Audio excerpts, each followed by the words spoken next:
Hello दोस्तों, agriculture exam point में आपका स्वागत है। हम लग रहे हैं प्लांट पैथोलॉजी के कुछ महत्वपूर्ण प्रश्न जो AFO, BSFC,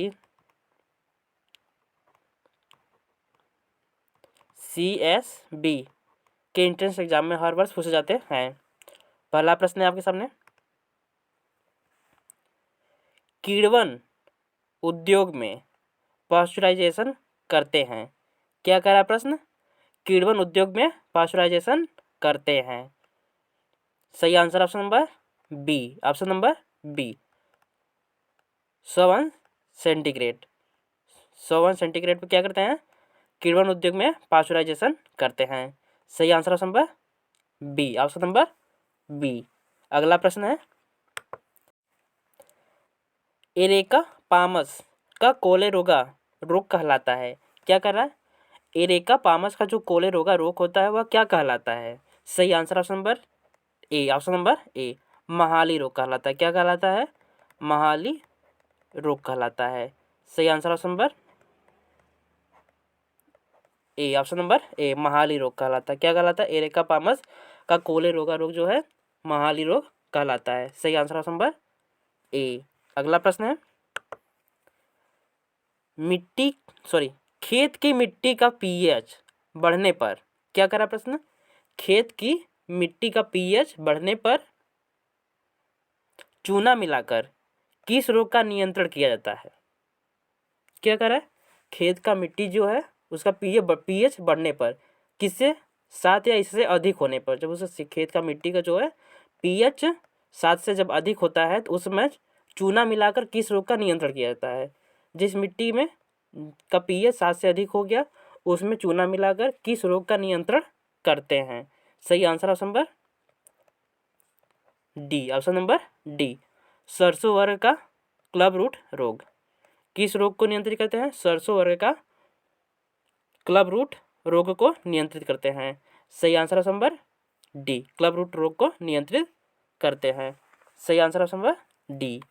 अगला प्रश्न है, भारत में वर्ष 1931 में करनाल बट किसके द्वारा पहचाना गया? क्या करा प्रश्न?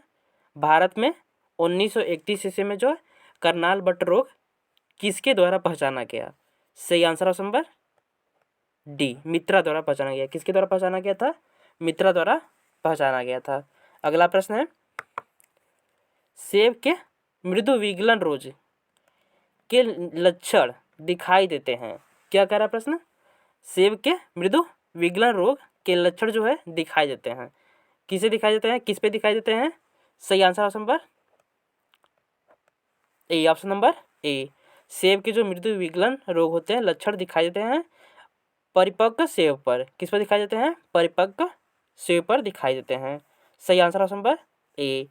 अगला प्रश्न है, धान के जीवाणु पत्ती अंगमारी रोग की महत्वपूर्ण क्षतिकारक अवस्था है। क्या कह रहा प्रश्न? धान के जीवाणु पत्ती अंगमारी रोग की महत्वपूर्ण अतिकारिक अवस्था है या क्षतिकारिक अवस्था में अतिकारिक अवस्था है। सही answer option number A. Option number ए। क्या कह रहा प्रश्न? फिर से देख लेते हैं। धान के जीवाणु पत्ती अंगमारी रोग की महत्वपूर्ण क्षतिकारक या फिर अतिकारिक कारक अवस्था है। किसकी अवस्था है? सही आंसर ऑप्शन नंबर ए, क्रेसेक। किसकी अवस्था है? क्रेसेक की अवस्था है। सही आंसर ऑप्शन नंबर ए, क्रेसेक। अगली प्रश्न है,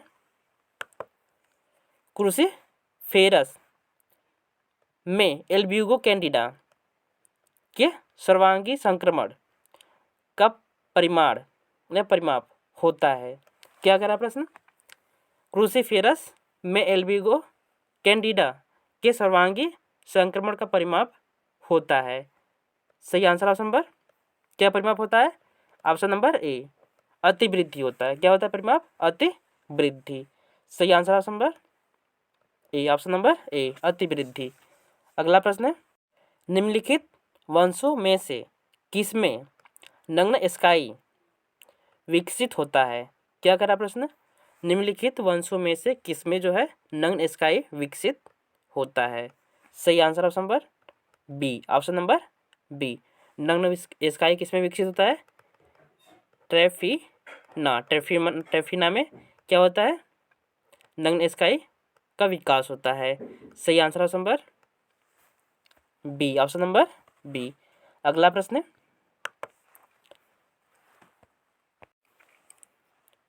ओमई सिटीज में लैंगिक जीवाणु निस्तांड कहलाते हैं और अलैंगिक जीवाणु कहलाते हैं। क्या कह रहा है प्रश्न? फिर से देख लेते हैं। ओमई सिटीज में लैंगिक जीवाणु जो है निस्तांड कहलाते हैं और अलैंगिक जीवाणु क्या कहलाते हैं? कह रहा है प्रश्न कि लैंगिक जीवाणु जो होते हैं वह निस्तांड कहलाते हैं ओमई सिटीज में, तो अलैंगिक जीवाणु क्या कहलाएंगे? सही आंसर ऑप्शन नंबर ए, चल जीवाणु कहलाएंगे। क्या कहलाएंगे? अलैंगिक जीवाणु चल जीवाणु कहलाएंगे। सही आंसर ऑप्शन नंबर ए। अगला प्रश्न है,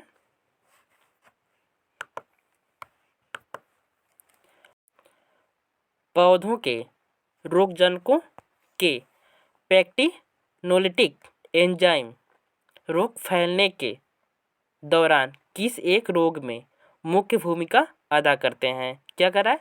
पौधों के रोगजनकों के पैक्टिनोलिटिक एंजाइम रोग फैलने के दौरान किस एक रोग में मुख्य भूमिका अदा करते हैं? सही answer option number C, option number C, मुरझान क्लेद गलन एक मुख्य भूमिका अदा करते हैं, या फिर मूलपाद गलन। सही आंसर ऑप्शन नंबर सी। अगला प्रश्न है, गेहूं का अनावृत कंड कारगर रूप से नियंत्रित किया जा सकता है? क्या कह रहा प्रश्न?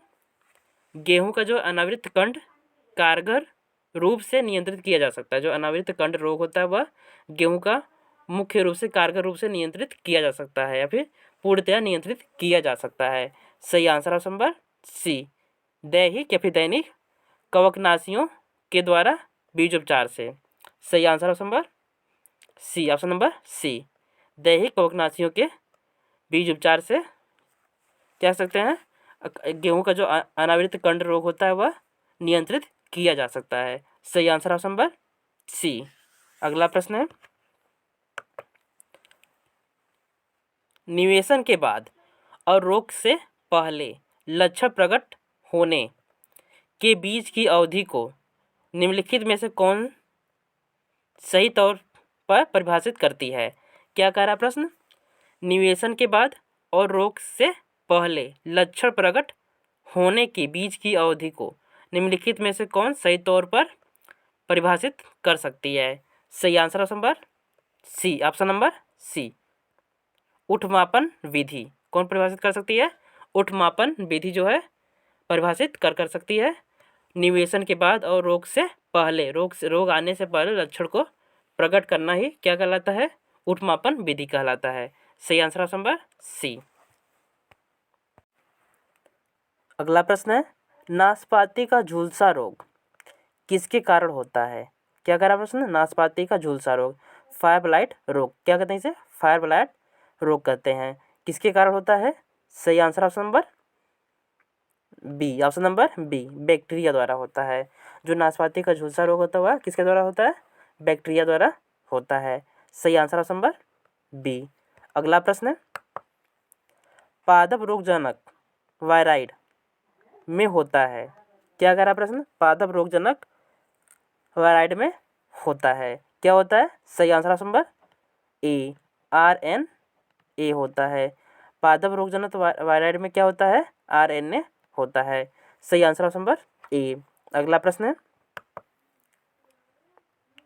पौध व्याधि की रोकथाम के लिए निम्नलिखित में से कौन सा सबसे उपयोगी जैव कारक है? क्या कह रहा प्रश्न? पौध व्याधि की रोकथाम के लिए निम्नलिखित में से दिए गए विकल्प में से कौन सा सबसे उपयोगी जैव कारक है? सही answer option number C, option number C, ट्राइकोडर्मा विरिडी। कौन सा सबसे उपयोगी जैव कारक है? ट्राइकोडर्मा विरिडी। सही आंसर ऑप्शन नंबर सी। अगला प्रश्न है,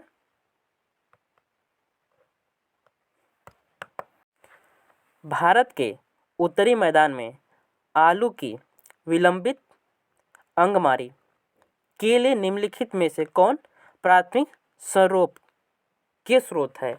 क्या कह रहा है प्रश्न, ये फिर से देख लेते हैं।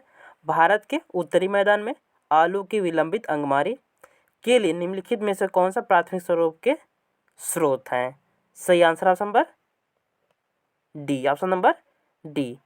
शीत भंडारण गृह में रखे रोगग्रसित कंद में प्रसुप्त कवक जाल का होना। क्या कह रहा है प्रश्न, भारत के उत्तरी मैदान में आलू की विलंबित अंगमारी के लिए निम्नलिखित में प्राथमिक स्वरूप के स्रोत क्या है? कवक जाल का होना। कहाँ पर कवक जाल का होना? शीत भंडार गृह में रखे रोगग्रसित कंद या फिर रोगग्रसित आलू में कवक जाल का होना जो है विलंबित अंगमारी के मुख्य स्वरूप हैं। सही आंसर ऑप्शन नंबर डी। अगला प्रश्न है, भारत के दक्षिण और मध्यवर्ती क्षेत्रों में गेहूं के तना कीट का नियंत्रण निम्नलिखित में से प्राथमिक स्वरूप का स्रोत है। क्या कह रहा है प्रश्न, फिर से देख लेते हैं। भारत के दक्षिणी और मध्यवर्ती क्षेत्रों में गेहूं के तना कीट रोग का निम्नलिखित में से कौन सा प्राथमिक स्वरूप का स्रोत है? प्राथमिक स्वरूप क्या होता है? उसे नियंत्रण, उस तना कीट रोग को प्राथमिक शुरू में ही उसे नियंत्रण किया जाए। किसके द्वारा नियंत्रण किया जा सकता है? सही आंसर ऑप्शन नंबर ए, नीलगिरियों पल्ली पर्वतों में फलन की असमय अवधि में उत्पन्न विरिडियो जीवाणु। कौन से जीवाणु? विरिडियो जीवाणु। असमय फलन की असमय अवधि में उत्पन्न विरिडियो जीवाणु जो है के द्वारा प्राथमिक स्वरूप किया जा सकता है। किसका? तना कीट रोग का प्राथमिक स्वरूप में उसे शुरू में ही रोका जा सकता है। सही आंसर ऑप्शन नंबर ए। अगला प्रश्न, निम्नलिखित रोगों में से कौन सा एक मेटालेक्सल कवकनाशियों का उपयोग कर नियंत्रित किया जा सकता है? क्या कह रहा प्रश्न, निम्नलिखित रोगों में से कौन सा एक मेटालेक्सल कवकनाशियों का उपयोग कर नियंत्रित किया जा सकता है? सही answer option number B, option number B. मृदुरोमिल आस्था को मेटालेक्सल कवकनाशियों द्वारा नियंत्रित किया जा सकता है। सही answer option number B, option number B. अगला प्रश्न है, निम्नलिखित में से किस एक को अंतःपरजीवी की भांति वर्गीकृत किया जा सकता है? क्या कह रहा प्रश्न, निम्नलिखित में से किस एक को अंतःपरजीवी की भांति वर्गीकृत किया जा सकता है? सही answer option number C, option number sodium सूत्रकृमि। सोडियम सूत्रकृमि को अंतःपरजीवी की भांति वर्गीकृत किया जा सकता है। सही answer option number C, sodium सूत्रकृमि।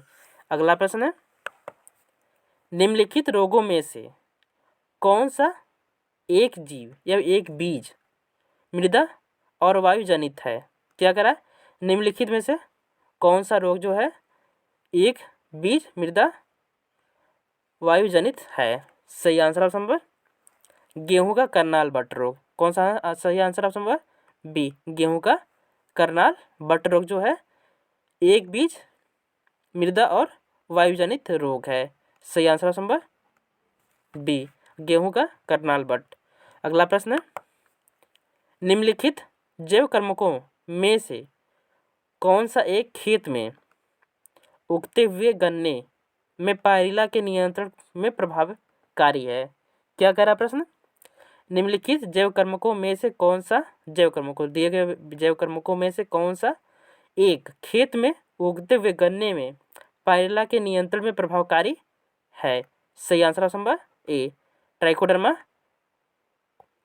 कोलिनिस। कौन सा? ट्राइकोडर्मा कोलिनिस जो है पायरिल्ला के नियंत्रण के लिए प्रभावकारी है। सही answer option number A, option number A.